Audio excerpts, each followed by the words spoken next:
You ever get that weird feeling? Like you're thinking about someone and then, bam, they text you at the exact same moment. Now, some people call that coincidence. Others call it fate. And physicists, well, they might just call it quantum entanglement. Okay, slow down. Are we seriously comparing texting your ex to subatomic particles? Because one causes emotional damage, the other a Nobel Prize.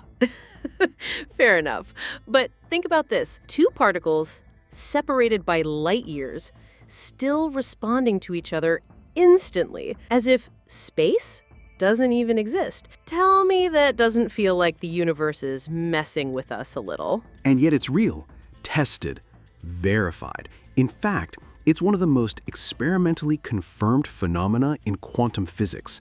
But here's the twist. No one knows why it works. Which brings us here, to this episode, where we'll unpack 5 interconnected ideas that just might shake the very core of your understanding of reality. And trust me, number 3 is wild. You won't get the full picture without it. We're talking Einstein, Jung, UFOs, and some spooky connections between science and the soul. Sounds crazy? Good. You're in the right place. And if that little voice in your head is whispering, what if it's true? Hit that subscribe button because this rabbit hole goes deep. Stay with us till the end, because what starts as physics might just end with you realizing that you're more entangled with the universe than you ever imagined. All right, let's break this down. Quantum entanglement is when two particles become so deeply connected that their states stay linked, even if they're separated by light years. One change, and the other responds instantly. No delay, no signal, just spooky synchronization. Like two cosmic soulmates finishing each other's quantum sentences. Except instead of, I love you, it's more like, I flipped my spin, and oh look, so did you. Romance isn't dead, it just got weird. And yeah, it sounds like science fiction, but it's not. It's science fact. Bell's theorem, Aspect's experiments in the 80s, even satellites in low Earth orbit, they've all confirmed the same thing. Entanglement is real, and it doesn't care about space. We grew up with Newton, right? Push a chair, it moves. Drop an apple, it falls. Reality was neat, predictable, local. But then quantum physics knocked on the door and said, what if space is just an illusion? Einstein wasn't a fan. He called it spooky action at a distance, which in physicist speak basically means what the heck is going on? And yet, it kept happening.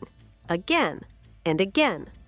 Two particles, miles apart, moving like one. Maybe the universe doesn't just allow connection, maybe it is connection. So the question's no longer if this is happening. It's, what does it mean? Because if particles ignore distance, maybe time isn't what we think either. And maybe, just maybe, consciousness isn't stuck inside your skull. Which leads us to the second core idea out of the 5 we're exploring today. And this next one, it might just break your favorite definition of reality. Buckle up, the weirdness is just getting started. So here's where things really start to break apart. Or maybe come together. Quantum entanglement doesn't just challenge how particles behave. It messes with our entire idea of how the universe works. We think of space and time as this dependable grid. One thing happens here, another thing happens there. And time, well, it marches forward, right? Tick, tick, tick. But entanglement doesn't care about distance or clocks. It's like the universe is whispering, hey, I'm not what you think I am. Here's the wild part. That connection between particles, it's instant, faster than the speed of light, which, by the way, was supposed to be the universal speed limit. Thanks, Einstein. But apparently, quantum mechanics didn't get the memo. Or maybe it did and just decided to ignore it, like a rebel monk in a cosmic monastery. What if what we call space is just a suggestion, and time a polite illusion? All right, that sounds poetic, but how do we even begin to understand that practically? Like, if space and time aren't fixed, what are they? Maybe they're not containers. Maybe they're consequences, ripples of something deeper.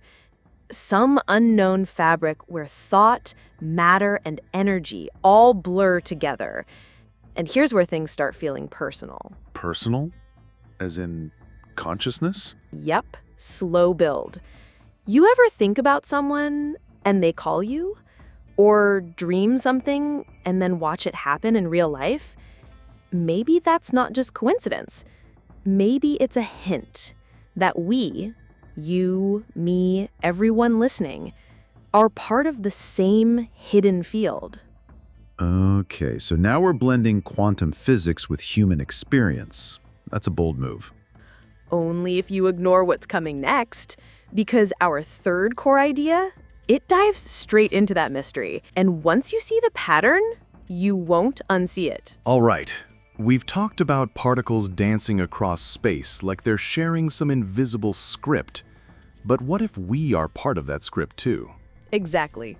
Enter Carl Jung, Swiss psychiatrist, deep diver of dreams, the guy who believed your inner world could echo the cosmos. He called it synchronicity. Right.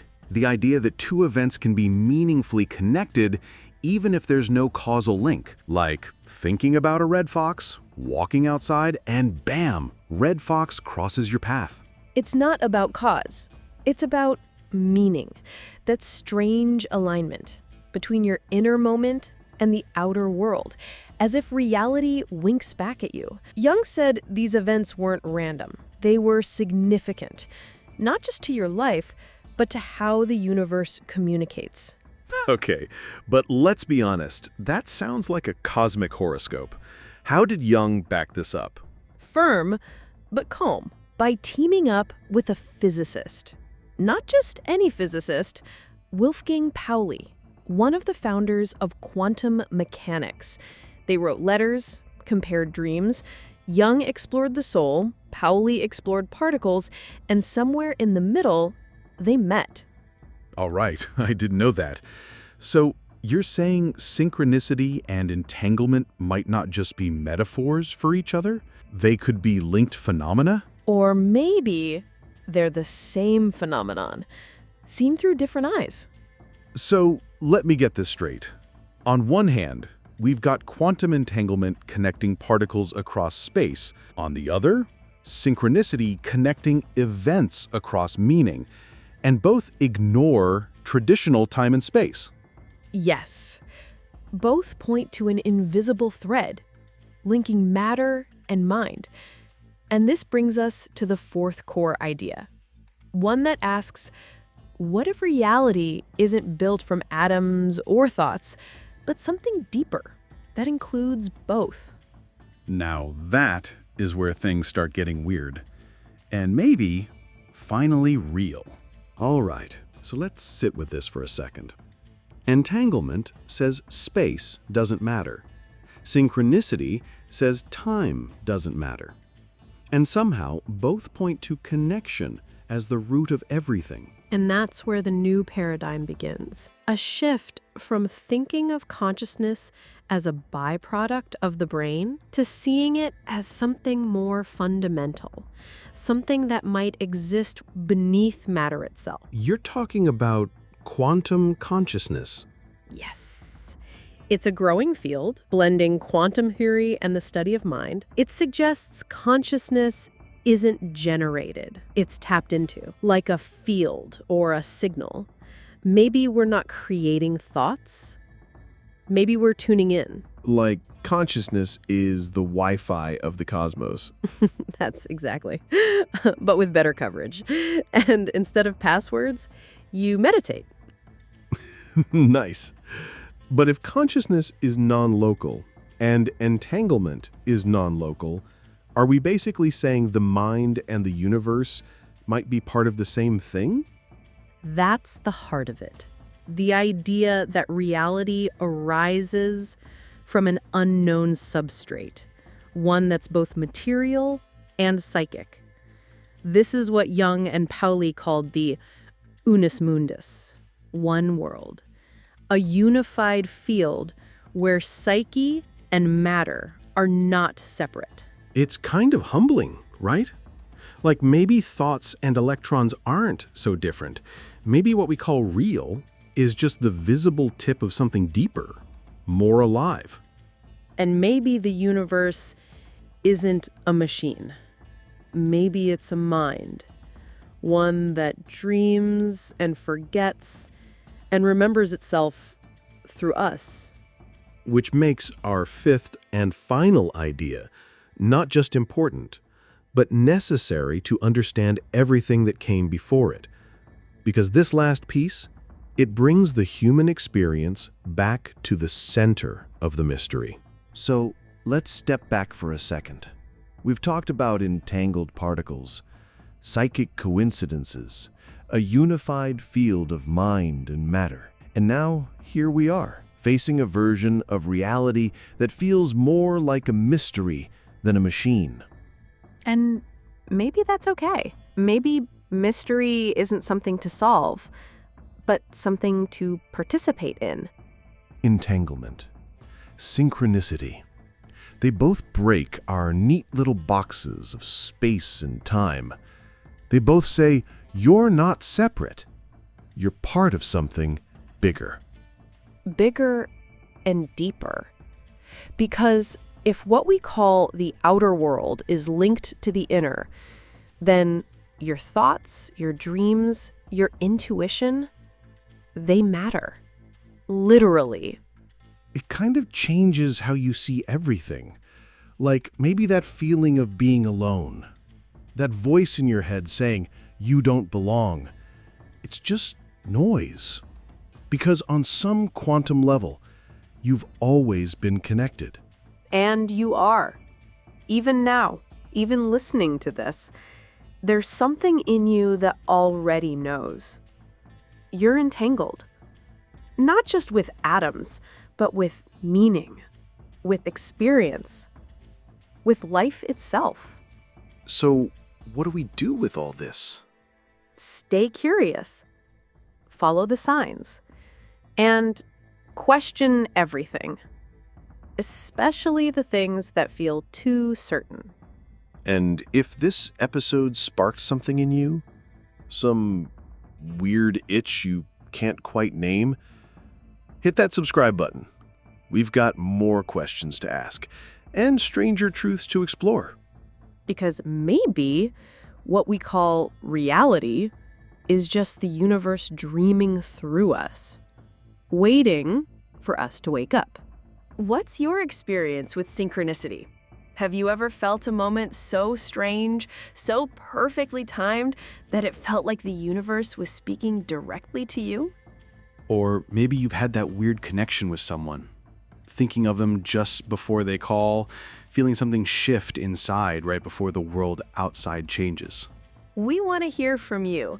In the comments, write one word, just one, that captures what this episode made you feel or realize. Could be connection, could be mystery, or maybe even home, if something finally clicked.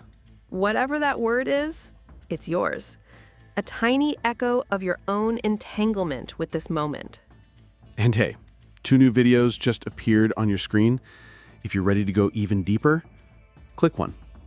Continue the journey. Follow the thread. The universe is waiting. Just don't forget to listen when it whispers back.